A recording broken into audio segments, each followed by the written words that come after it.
Man, I love Mario games. They're honestly my favorite video games, despite my channel name. They're fun, easy to pick up and play, have cool ideas, and so on. We all know the Mario Karts, Mario Parties, and New Super Mario Deluxe Bros. 3001 featuring Ludicrous and Knuckles, but this video I'm going to be talking about the 3D platformers. These are the Mario games the fandom tends to love the most, or argue about the most. But whether you hate Sunshine, love Galaxy, or think 3D World should have never happened, everyone's got their own preference of what the best 3D Mario game is. But how can we decide that without being biased? Well, we can. But in this video I'm going to do the best that I can. So without further ado, here's my ranking of the 3D Super Mario games. Let's dive in.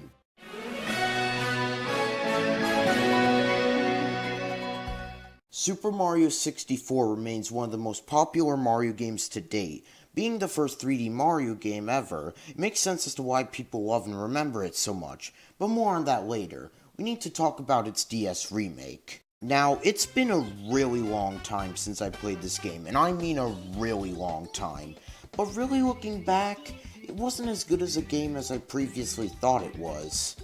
Anyway, probably the biggest addition this game had to offer was the new characters, Luigi, Yoshi, and Wario.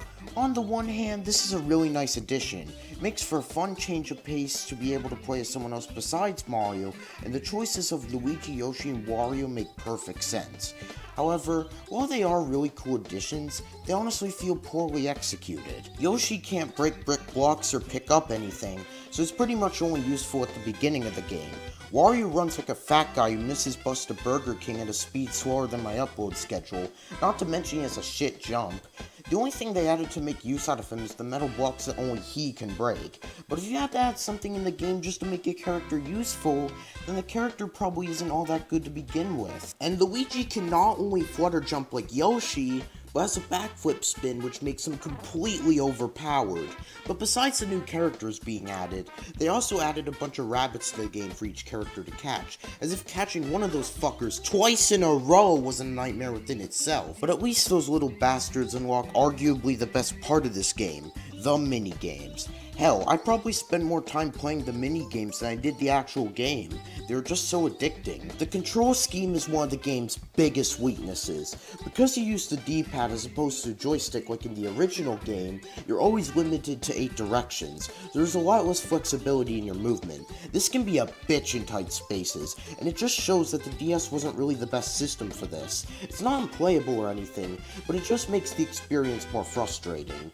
Ah well, at least the camera is a bit more flexible, but even then that's not saying much considering the original game's camera was mediocre at best. Also, a little fun fact, this game was gonna have multiplayer. Yeah, a lot of people might not know this, but the original demo for this game had multiplayer. It was under the title Super Mario 64 X4. Now this obviously wasn't in the final game, but could you imagine if this shit was pulled today? Imagine if early trailers for Super Mario Odyssey showcased Mario and Luigi running around New Donk City in split-screen multiplayer, then you get the game for Christmas, try play it with your friend, and nothing. That'd be pretty messed up, wouldn't it?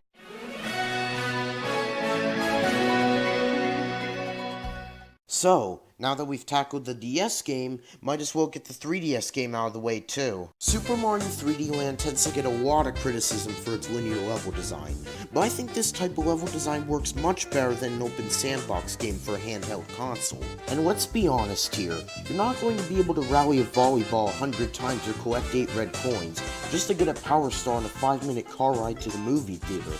No, you'd want a level that takes about roughly a minute or two to complete. These levels are fun to run through, and I especially enjoy the levels where you only have a very short amount of time to complete the level. The levels where the platforms are 8-bit sprites, as short as these levels are also a fun little distraction. However, a lot of the levels in this game don't really bring any new ideas to the table, and instead just use elements from the previous Mario games. Well, mostly the Galaxy games. As I previously mentioned before, the levels where you have little time to complete them are very similar to Super Mario Galaxy's Speedy Comments. Every other 3D Mario game has some sort of gameplay mechanic that makes it stand out from the rest, and 3D Land doesn't have anything like that. Hell, the game's main selling point, the Tanuki suit, isn't even original to the game. Now, I'm not saying the game needs some major gimmick that completely alters the gameplay in order to be original. Sometimes something simple is enough, like 3D World's multiplayer and the occasional use of the gamepad. That being said, 3D Land isn't completely unoriginal. Its new ideas is where it really thrives as a game, such as the new Boomerang Flower power-up. It's a unique idea, really fun to use, and it's really convenient as it can grab faraway star medals. It can also take out pretty much any enemy, and it sort of serves as a counterpart to the hammer suit, if only they could bring that back at some point. And I did already mention the game's selling point, the Tanuki Leaf, and even though it's not new to the game, the power-up is still used pretty well. They adapted the power-up to a 3D environment very well, and is pretty useful. Hell, even some of the enemies they use it on use it relatively well, such as the tail thwomps. There's also a white version which is meant as a super guide of some sorts, but if you ask me, I like the super guide in New Super Mario Bros. Series better because it shows you what to do rather than just letting you become invincible and letting you run through the level with ease. Overall, the game's good for what it is. It's a decent enough Mario game for the 3DS to play on the go, and brings some fun new ideas to the table. Also, PETA tried to make a parody of this game. Fuck those guys.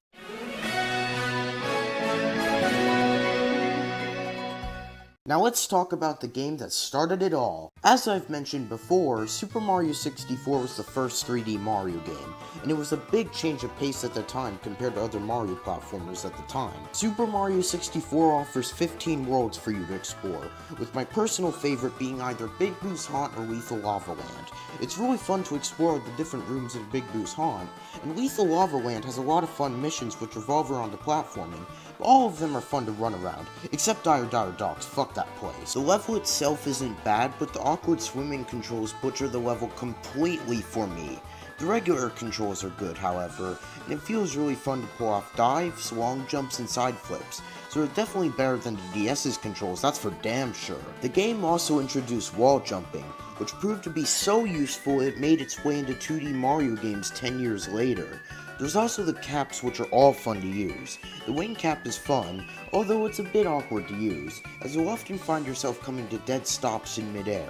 The invisible cap and metal cap are both fun and unique power-ups, and they both offer fun and unique abilities. There's one mission in particular that takes really good advantage of the caps, that actually has you use both the metal cap and the vanish cap in order to get the star, which is one of the most creative missions in the game. One of the biggest issues that this game has is the camera. The camera often hinders you more than it helps you because it tends to get stuck behind walls and fixes itself in one position and refuses to move. And this can be really frustrating, especially in missions such as Pyramid Puzzle, where your platforming has to be precise. The boss battles are also kind of pathetic. With the exception of iRock, most of them don't really attack much or just aren't that interesting, mostly just being bigger versions of regular enemies. Also, Bowser's very easy to beat in this game. Despite the minor issues though, the game still holds up very well with the other 3D Mario games. It's not without its flaws, but it definitely set a good standard for 3D Mario games to come. Too bad we never got that cancelled sequel.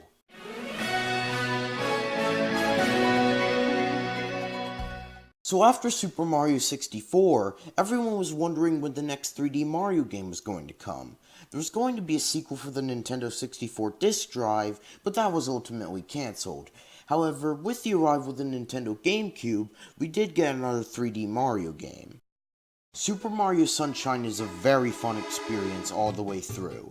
The worlds are all really cool, and even though they stick with the whole resort theme going on with the game, every world still feels unique.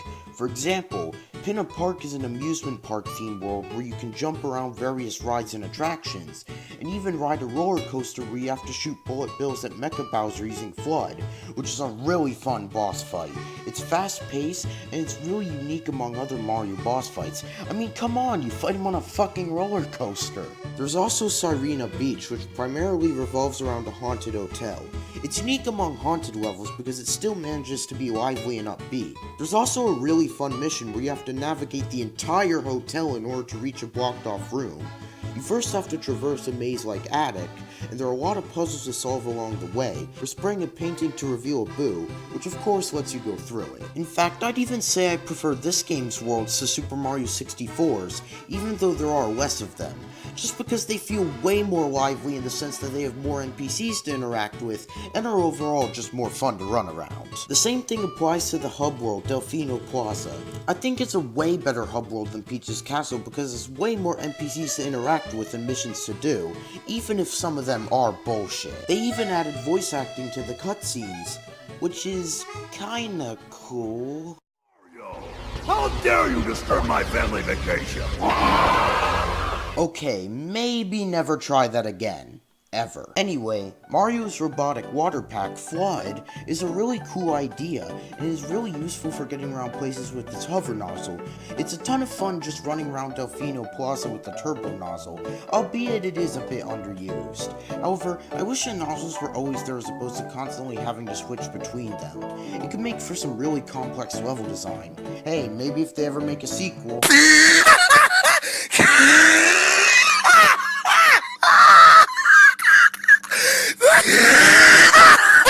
Anyway, the game is difficult, and I mean really difficult. But thankfully, the difficult parts of the game, with a few exceptions, are still fun. For example, the missions that involve you going to secret stages where you can't use Flood. I like these because they put your platforming skills to the test. Despite the occasionally unfair difficulty though, the game is still a blast to play all the way through.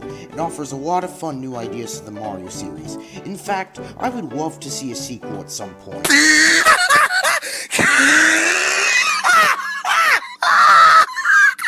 Oh, fuck off. A man can dream.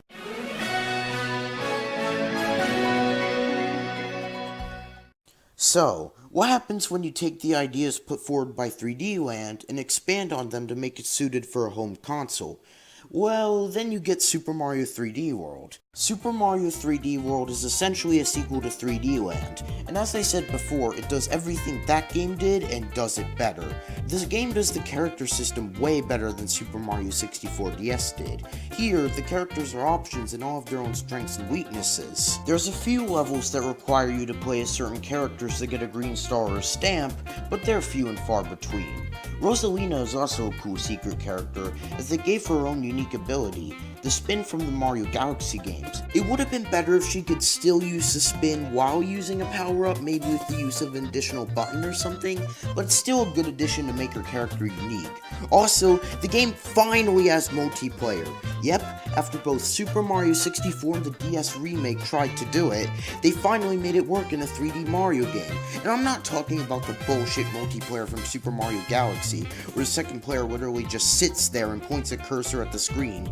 Actual multiplayer where people can play the game properly. Although the sharing live system is bullshit. Some dipshit 6-year-old you're forced to babysit could lose you and your friends all your lives. But still, the multiplayer is done very well in this game. And thank you for making it so that player 1 doesn't have to play as Mario. Seriously, thank you. Whereas 3D Land used the Super Leaf a ton, well, that returns, but the main focus of this game is the Super Bell, and the addition of Cat Mario. The Super Bell is a great power-up. It's unique, provides new abilities, and is just fun to use. The Boomerang Flower also returns, and the Double Cherry is also a great new addition to the game. The game also has a good mixture of bosses, with Boss Brolder, Histocrat, and Motley Boss Blob being among some of the most creative ideas. Also, the final boss battle is excellent. It's a bit on the easier side, but it's extremely creative, with Bowser using a power-up against you, and even later creates clones of himself using Double Cherries, which you have to avoid all while climbing a frickin' skyscraper. Though, I hate the name Meowser. It's such a stupid pun, why can't they just call it Cat Bowser? But overall, 3D World's a great game, and for me personally, is the perfect example of how a linear Mario game should be. Well, almost.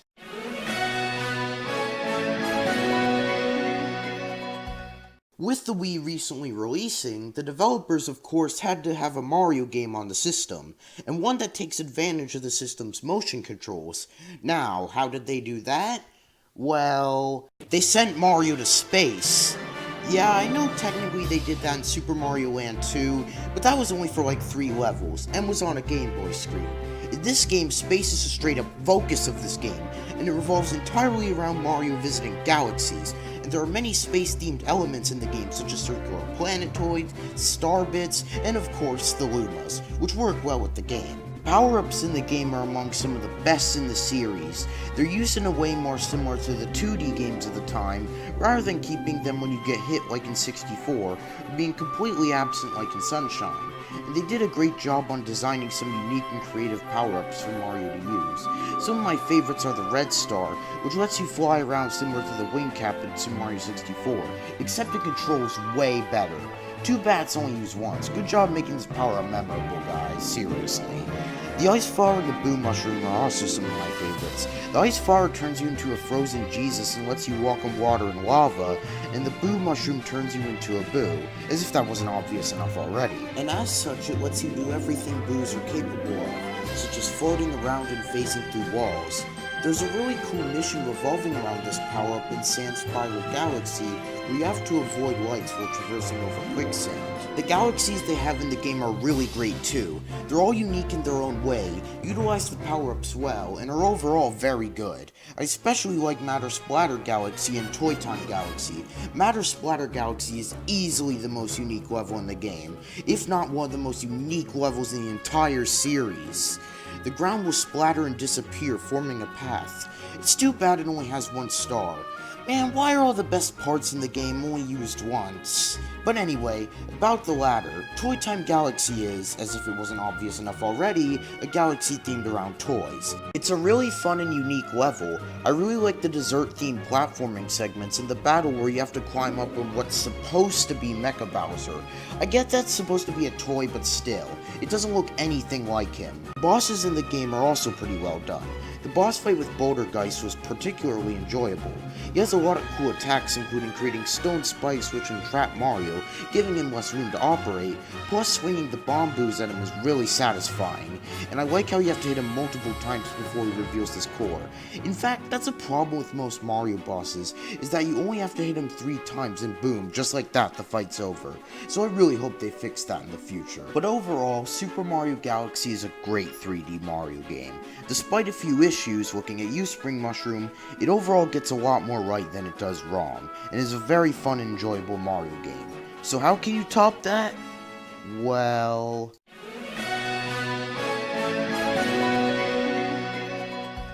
Yep, that's right. Super Mario Galaxy 2 is even better than the first one. While it was originally intended to just be DLC to its predecessor, I think the game does a great job at being a sequel to the original. And while some of you might be saying, well, it's too similar to the original game, it just reuses basically the same characters, level design, and gameplay as the first one, just with a few new power-ups and Yoshi mixed in. To which I gotta say, what the hell did you expect from a Nintendo sequel of all things? In all seriousness though, this game has plenty of new content to offer to make it different from the original. For starters, the addition of Yoshi. I personally think that this is the best use of Yoshi that's ever been in a Mario platformer. And yes, I am counting Super Mario 64 DS. He not only plays very well and has his own iconic abilities, such as flutter jump and being able to spit back enemies out at foes, or even swing on flowers with his tongue. He has 3 power-ups of his own, all of which are awesome and make for some fun level design. The rest of the new power-ups are great too.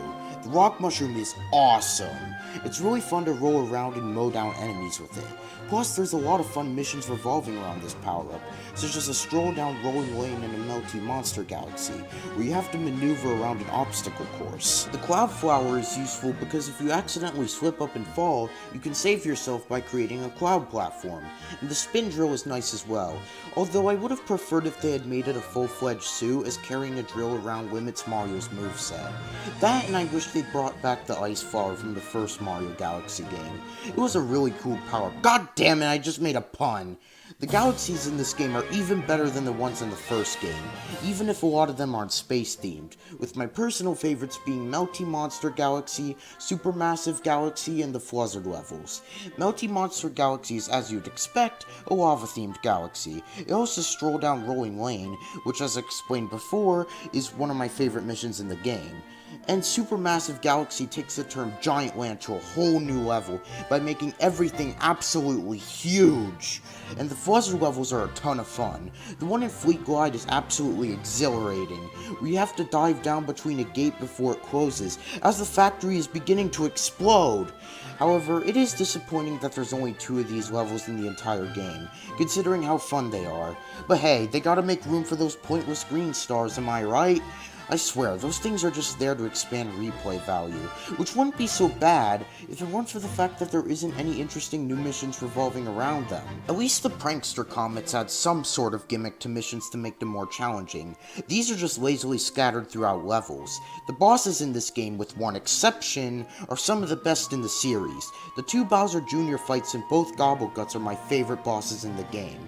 The Mega Hammer battle is already unique on its own, as you're riding Yoshi while you fight him so you can spit the bullet bills back at its glass nipples. The Boomstay machine is also really cool. You have to use the Cloudflower to get to the top of the machine where you can ground pound Junior's cockpit, all while the machine is spewing balls of energy and trying to avoid the machine's fire bars.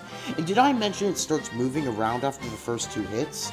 The 2 Gobbleguts are also really fun to fight, especially the fiery variant, as you have to avoid his fireballs and himself while still trying to hit his bellyache bulges while they're cooled down.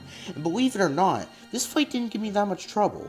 I only died once to him. However, that's not to say he's not a difficult boss, because he is. So with all the new levels, power-ups, and the inclusion of Yoshi, I think Super Mario Galaxy 2 is superior to the original almost every single way. And if you ask me, this is a perfect way to do not just a 3D Mario game, but a Mario game in general. Well, just about. There is one more game that does a better job than this game does.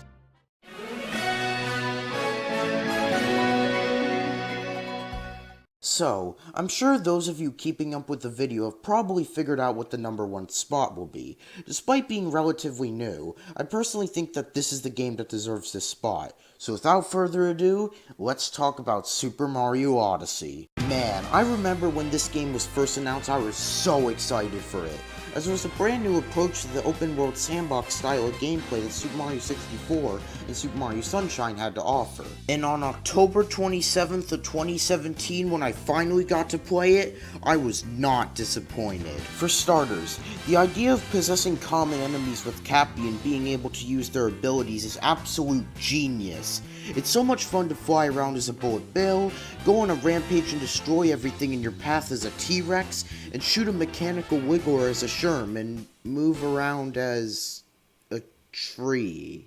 Now, if that's not awesome, I don't know what is. The thing that's so great about possessing enemies is that it opens up so many opportunities for really sophisticated level design, and if the game ever gets a sequel, I would love to see them expand upon this idea by adding more enemies to capture. That being said, some of my favorite captures in the game are Gushins, Pokios, and of course, Bowser. The Gushins essentially recreate FLUDD from Super Mario Sunshine. It's a bit more limited in terms of moveset obviously, but it's still one of my favorites because there's some really cool missions revolving around this enemy, with one of them having you capture a Gushin to traverse over a canyon filled with poison water, and having to chase down the octopus boss and spray water on his head. How water kills an octopus is beyond me, but it's still a fun fight nonetheless. The Pokios are really cool because their beak can be used both as an attack and to scale walls. Much like the Gushins, there is a lot of cool missions revolving around these guys, whether it be knocking bombs into a wall or even a huge robot, jumping from swinging boards and moving walls. Then there's those weird ones which involve you sticking your beak in a hole, and that may be the biggest unintentional innuendo in the history of Mario. Like, ever. And then there's Bowser, who, as you'd expect, can slash through rocks and breathe fire, but it's all done as you traverse through an epic escape sequence as the moon caverns are collapsing, which makes it all the more epic. And let's be honest here, if they didn't let you capture Bowser, it'd be a bigger missed opportunity than not having Mario and Peach kiss at the end of the game. You know, I should really learn to keep my fucking mouth shut. But speaking of Bowser, let's talk about the game's bosses. Every boss in this game is super fun to fight and takes advantage of the capture gimmick really well. But some of my personal favorites are the Octopus Boss, Cookatiel, and the Robo Brood. The Octopus Boss is easily one of the most unique and enjoyable bosses to fight in the Mario series, mostly because he uses the entire stage as his battlefield. The fight against Cookatiel is also fun, albeit a bit easy, as the vegetables she spits at you are pretty easy to dodge. She'll also vomit lava, which you have to swim up, so you can hit her on the head. What the fuck were the developers on when they made this boss? And what's even more ridiculous is that afterwards you fight a dragon which looks like it came straight out of fucking Skyrim. However, I didn't find this fight as enjoyable as the previous 3 I just mentioned. It's still a fun fight with really good atmosphere, but most of the fight is just dodging and waiting for him to slam his head in the ground. Then there's the Robo Brood, a giant robot piloted by the Broodals. This is more so of a nitpick, but I really think that they should have used the Koopalings instead of the Broodals, because they fulfill the exact same role as the Koopalings, being Bowser's henchmen. Now I know a lot of people think the Koopalings aren't that interesting, but does creating a new group of characters that essentially have the exact same role as those characters really fix the problem? No, it just pleases the people who want the Koopalings gone because they let their hate for a fictional group of characters go too far. Don't even get me started on Big Chungus and Drag. Anyway, rant over, back to the actual fight itself. Not only does it have really good atmosphere with it taking place after a dramatic cutscene where Bowser escapes to the moon, the Robo Brood itself has a variety of attacks from charging at you, shooting bombs, and spinning rainbow things. What even are those? You have to use the Pokeos to scale the Robo Brood before it gets back up. You can actually scale the Robo Brood without the use of the Pokeos, but this is extremely difficult to do, and I've never been able to do it since I suck. Now I've saved the best for last, the worlds. Each and every world in this game is unique, as almost all of them have different art styles to one another.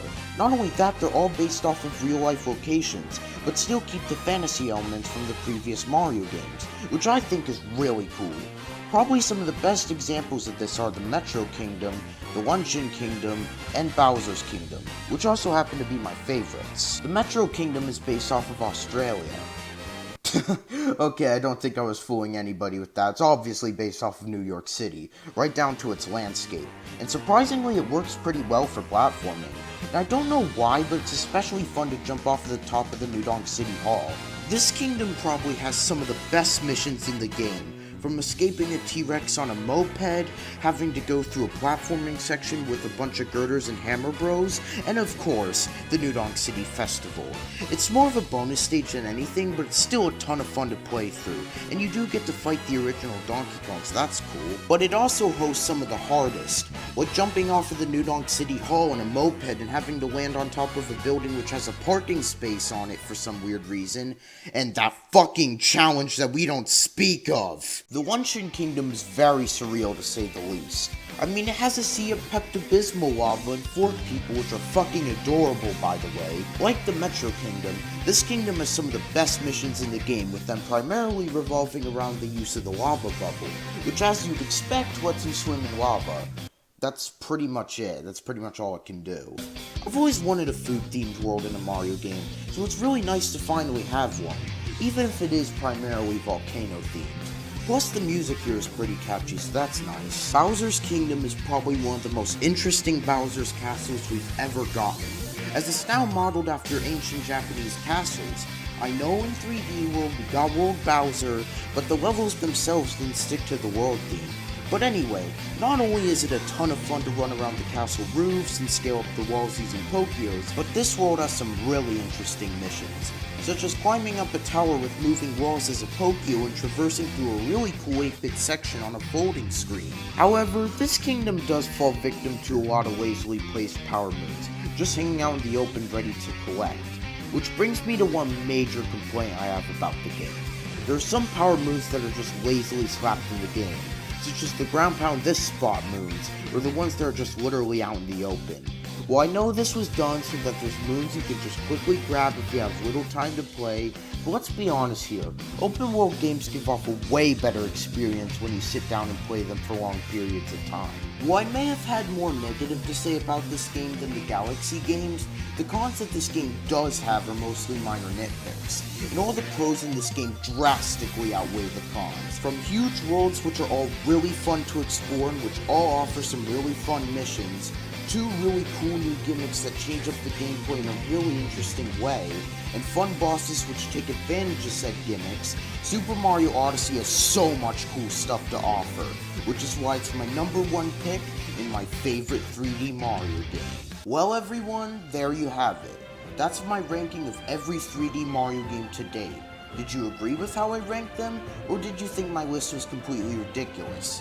Either way, please let me know in the comments how you would rank the 3D Mario games. Thank you so much for watching and have a fantastic day. Now if you'll excuse me, I'm gonna go take a 6-month long nap. See ya!